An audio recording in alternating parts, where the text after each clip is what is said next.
You are watching खबर face to face. दर्शकों, स्वागत है आपका खबर फेस टू फेस में। मैं ज़ीशान आज़मी। आज की ताज़ा खबर देखने से पहले हमारे चैनल को सब्सक्राइब कीजिए और बेल आइकन दबाना ना भूलें ताकि आपको डेली अपडेट तुरंत मिल सके। आइए देखते हैं आज की ताज़ा खबर। अध्यक्ष महोदय, freedom of religion bill pay मेरे ख्याल से मुख्यमंत्री साहब ने ये बिल प्रस्तुत करने के बाद में बिल के अंदर क्या क्या है पूरा उन्होंने बताया।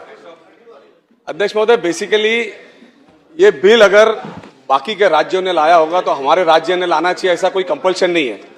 और एक क्लासिक एग्जाम्पल मैं आपको बताना चाहूंगा कि मी थोडा हिंदीत आणि थोडा मराठीत बोलतो, कारण आता फ्रीडम ऑफ स्पीच आहे ना आपल्याकडे की नाही, तर म्हणून काही भाषा मी मराठीत करणार आणि काही मी हिंदीत बोलतोय, कारण सगळ्यांना समजलं पाहिजे।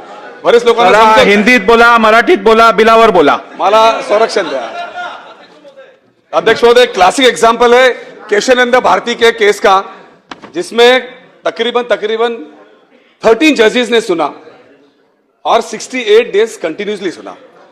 उसके बाद भी जजमेंट यह आया कि कॉन्स्टिट्यूशन में कहीं भी इंटरफेरेंस अलाउड नहीं हो सकता है किसी भी सभागृह से। अध्यक्ष महोदय, आज इस बिल को जो अगर आप पढ़ेंगे तो कहीं ना कहीं इसका ऑब्जेक्ट और इसका एसेंस जो है ना कॉन्स्टिट्यूशन को इफेक्ट कर रहा है, कहीं ना कहीं कॉन्स्टिट्यूशन के अंदर इंटरफेरेंस दिखाई दे रहा है। अध्यक्ष महोदय, इसके अंदर जो क्लासिकली आप देखने गए तो जैसा कि हमारे मित्र ने अभी बताया, ऐसा है योगेश जी, एक शेर मेरे को याद आ रहा है। अभी बोला, बिल के ऊपर बोलिए। मैंने बिल के ऊपर बोलता हूं, छोड़िए ना, आप मेरे से, आप मुझे बताइए, मुझे एड्रेस कीजिए आप। अध्यक्ष महोदय, ये जो बिल है, इस बिल के अंदर लॉ डिपार्टमेंट में बिल्कुल अपना माइंड अप्लाई नहीं किया। उसके अंदर कारण यह है कि आप देख सकते हैं कि आज की तारीख के अंदर आर्टिकल 21 में क्या है, मेरी राइट ऑफ प्राइवेसी है, मुझे क्या करना है क्या नहीं करना है वो मुझे डिसाइड करना है।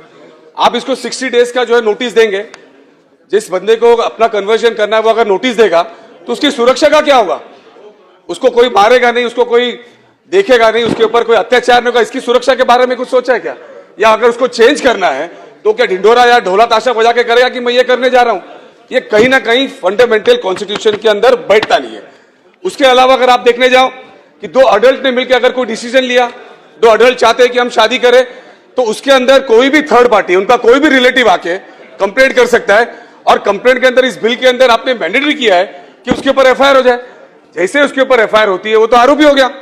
जब वो आरोपी होगा तो उसकी मानसिकता क्या होगी, उसके ऊपर जो सोशल और लोगों का जो प्रभाव पड़ेगा, उसके ऊपर जो तकलीफें आएंगी, उसके बारे में तो इस बिल में कहीं सोचा ही नहीं गया। अगर ये सारी चीजें इस तरीके की आप लाने की कोशिश करेंगे तो मुझे लगता नहीं कि इस बिल का लाने का हेतु क्या है। जिस दिन ये बिल टेबल्ड होने वाला था उससे करीबन 1 हफ्ता 2 हफ्ता पहले से अगर आप कई मंत्रियों के अगर आप स्टेटमेंट देख ले तो बिल कुछ और था। बिल का नाम दिया गया फ्रीडम ऑफ रिलीजन, और बेसिक उसका जो हेतु है वो कुछ और दिखाता है। कई मंत्री जो है इसको दूसरी तरीके से लोगों को बता रहे थे। एक उदाहरण देने गए तो अभी इसके ऊपर महाराष्ट्र शासन ने, जब आदरणीय एकनाथ शिंदे जी मुख्यमंत्री थे, उन्होंने एक जो है कमेटी स्थापित की। उस कमेटी स्थापित को इसमें मालूम करने की कोशिश करने की थी कि भाई इस तरीके से जो भी इंटर कास्ट मैरिजेस हुए उसके अंदर अनियमितता हुई है क्या, उसमें जबरदस्ती हुई है क्या, या उसके अंदर कुछ गलत हुआ है क्या। उस कमेटी का काम यह था कि उस लड़की के बारे में मालूमात ले। महिला बाल विकास के उस कमेटी का कारण था कि वो जाए, वो महिलाओं से पूछे कि भाई तुम्हारे घर से तुम्हारी बातचीत करने मिलती है कि नहीं, तुम्हारा रेख रेख ठीक है कि नहीं, तुम्हारा कुछ है कि नहीं। आज 1 साल से ज्यादा हो गया, एक भी उसके ऊपर जो है स्टेटमेंट या उसके ऊपर जो है कोई भी चीज सभागृह के सामने लाई नहीं गई। दूसरी जो है एक कमेटी दूसरी बनाई गई डीजी के आगे, डीजी के नेतृत्व में कमेटी बनाई गई। उसको भी ये बताया गया कि आप जाके इस तरीके केसेस फाइंड आउट करो और केसेस फाइंड आउट करके मालूमात करो कि इस तरीके इंटरकास्ट मैरिजेस में कहीं हुआ है क्या, इस तरीके के कुछ वारदात इस महाराष्ट्र के अंदर हो रही है क्या। आज उसको भी 6 महीने से ज्यादा हो गया, उसकी भी रिपोर्ट यहाँ पे आई नहीं गई। तो ये बिल लाने का जो मकसद है वो आज महाराष्ट्र की जनता और हम लोग ही जानना चाहते हैं कि बेसिकली ये बिल लाने की जरूरत क्या पड़ी। इससे पहले कई आरोप इस तरीके से इस महाराष्ट्र में लव जिहाद के बारे में, लैंड जिहाद के बारे में, इंटरकास्ट मैरिज के बारे में कई मंत्रियों ने बेजवाबदारी के साथ में जो है बाहर और यहाँ पे स्टेटमेंट दिया, जबकि उसी मंत्रालय के उसी हेड ऑफ द डिपार्टमेंट ने कहा कि इस तरीके के एक भी इंसिडेंट जहां पे इस सभागृह में कहा गया था कि 1 लाख से ज्यादा जो है लव जहाद के इंसिडेंट हुए, उसी डिपार्टमेंट ने कहा कि not a single incident had happened in this state. तो कहने का मतलब है कि क्या परसेप्शन आप इस महाराष्ट्र के अंदर लोगों को दिखाना चाह रहे हैं। अध्यक्ष महोदय, आप एक बात तो समझ लीजिए कि भाई आरोपी ही अपने आप को सिद्ध करेगा। जब भी किसी के ऊपर कार्रवाई होती है तो प्रशासन का काम होता है कि उसके ऊपर आरोप सिद्ध करना और वो कोर्ट में जाए। आज वो आप किस तरीके से बताओगे कि क्या किया उसने? वो तो बोलेगा मैंने नहीं किया। लोग किस तरीके से उसको मानेगा कौन, उसको सुनेगा कौन? तो इसीलिए ये सारी बातों को ध्यान में रखते हुए ये सब कमेटी के पास इस बिल को भेजना चाहिए ताकि इसके अंदर जो भी कमियां हो उसको सही तरीके से लाया जाए।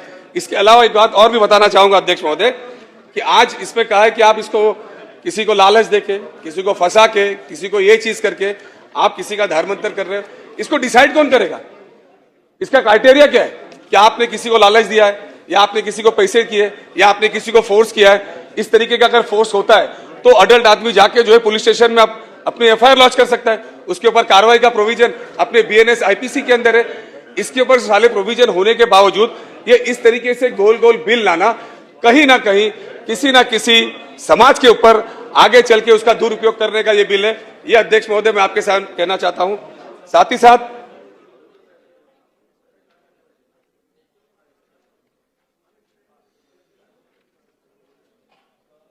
अब इसके अंदर सबसे इंपॉर्टेंट बात यह है कि आज की तारीख में देश 2026 में चल रहा है, उसके बाद भी लोगों की मानसिकता आज भी सुसाइडल क्यों हो रहे, कई जगह पे क्यों हो रहे? उसका रीजन ही ये है कि अफवाहों का बाजार है, कहीं पे भी कुछ हो सकता है। तो आज अगर इस बिल के अंदर हमने ध्यान नहीं दिया, इस बिल को अगर सब कमेटी में नहीं गया और हमने जबरदस्ती से पास भी कर लिया, तो मुझे लगता है कि इस बिल का उपयोग से ज्यादा दुरुपयोग होगा। क्योंकि इसके अंदर जो लॉ का अमेंडमेंट करना है और जो लॉ को जिस तरीके से प्रैक्टिस करना है उसकी क्लैरिटी नहीं है। तो आज कहने का मतलब यह है कि इसके अंदर जो थर्ड पार्टी, यानी अगर 2 अडल्ट ने अपना डिसीजन लिया और उसका थर्ड पार्टी ने जाके उसके ऊपर ये किया और उसके ऊपर दबाव लाने की कोशिश किया, तो अल्टीमेटम क्या होगा? कई लोग जो है इस तरीके की आत्महत्या करते हैं। कई पेरेंट्स देखते रहते हैं कि बच्चे उनकी जाके जान दे देते हैं क्योंकि उनके ऊपर दबाव रहता है। अब तो कानूनी दबाव का हक दे रहे हैं, अब तो सीधा चले जाओ पुलिस स्टेशन में जाके आप उसके ऊपर एफआईआर कर दो। मैं गारंटी के साथ कहता हूं कि इस तरीके से 2 प्यार करने वालों के ऊपर इतना बड़ा अन्याय होने वाला है जिसका जो है कोई निचोड़ नहीं होगा। इसलिए ये जो बिल है वो सब कमेटी के पास आपको देना चाहिए।